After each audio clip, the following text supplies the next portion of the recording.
everybody. This was purely the brilliance of Rexon, who first found you the 3 leopards, and then he found the lions. So that's very useful of him. Herbert has been, is on leave now, and so Rexon is helping us out, and he's doing a fantastic, fantastic job. Isn't this great? It's not too, it really isn't far from where they were found yesterday. So I suspect what the adults did was they walked around in the night and they left their tracks all over the place, but they probably left the youngsters right here. She's had enough of the youngsters trying to feed.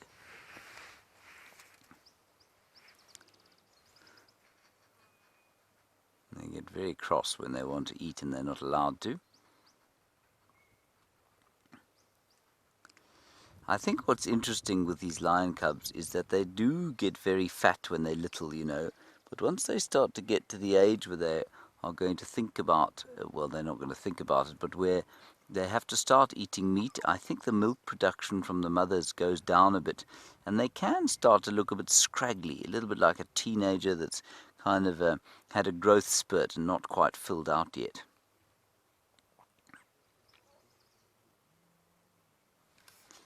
I'm just going to move slightly. Ach no, let's wait here for now. He's doing such a nice performance for us.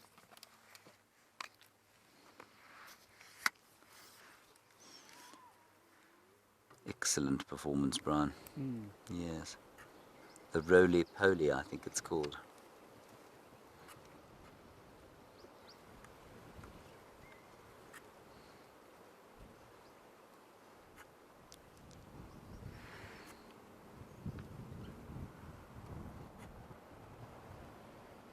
Very sweet.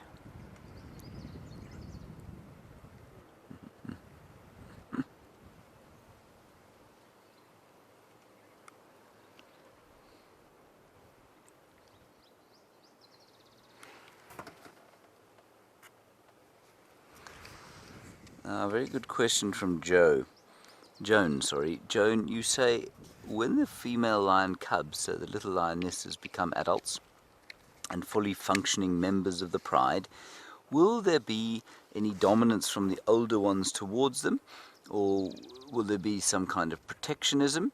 Joan, dominance in lion hierarchy tends to function purely on the basis of size. So, no, once the youngsters get big enough to compete at a kill site, for example, then there will be no dominance. It will be purely dependent on size, in the same way that it is right now. I think we often mistake Amber Eyes for some kind of leader or dominant lioness in this pride because she's just obviously so distinctive. I don't think she's any bigger. She might be slightly bigger than some of the others. And there's a little teddy bear lion cub. It's too sweet. Look. These are the best ones, I think, at the moment. The smallest ones. They're so fat. In a very healthy kind of a way. They remind me of my nephew William when he was a youngster. He was a fat, healthy little boy.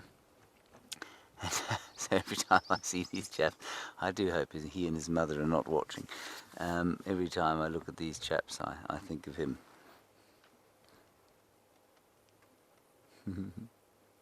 Just could not be more content if it tried, could it?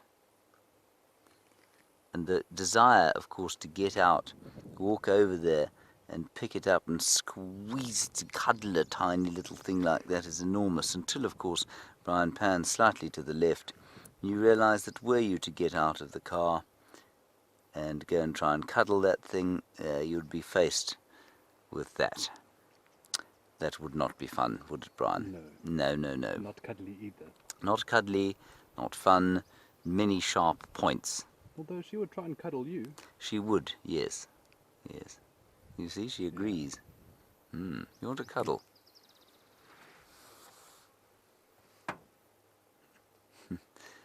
And they are going to settle in for a hard sleep now, I think.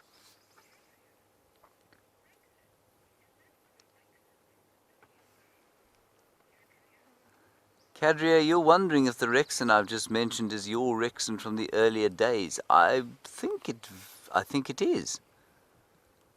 I think it is the very same. So he is back in the house, as it were.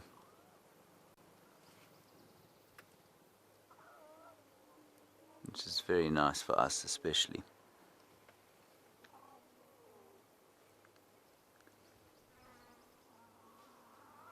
There, that's that. Remember, every time I stopped to listen today, that's what I was hoping to hear.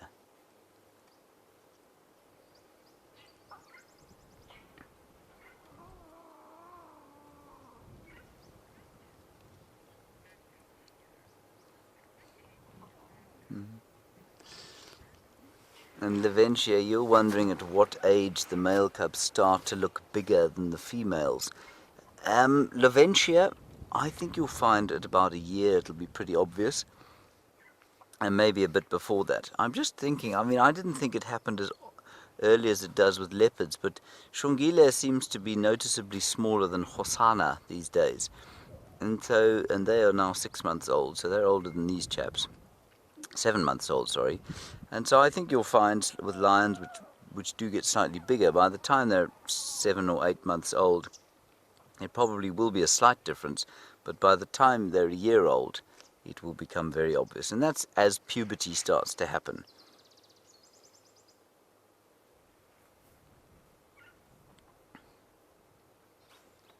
Oh, it's just too wonderful, this. The little teddy bear can't get comfortable. It keeps waking up.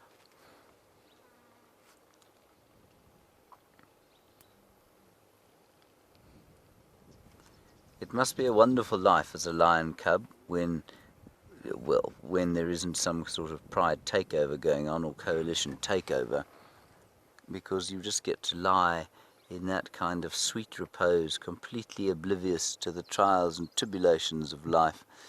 Your little pads open to the sun, breathing completely at peace, sleeping on a bed of fur that is your very own. Isn't that just too gorgeous?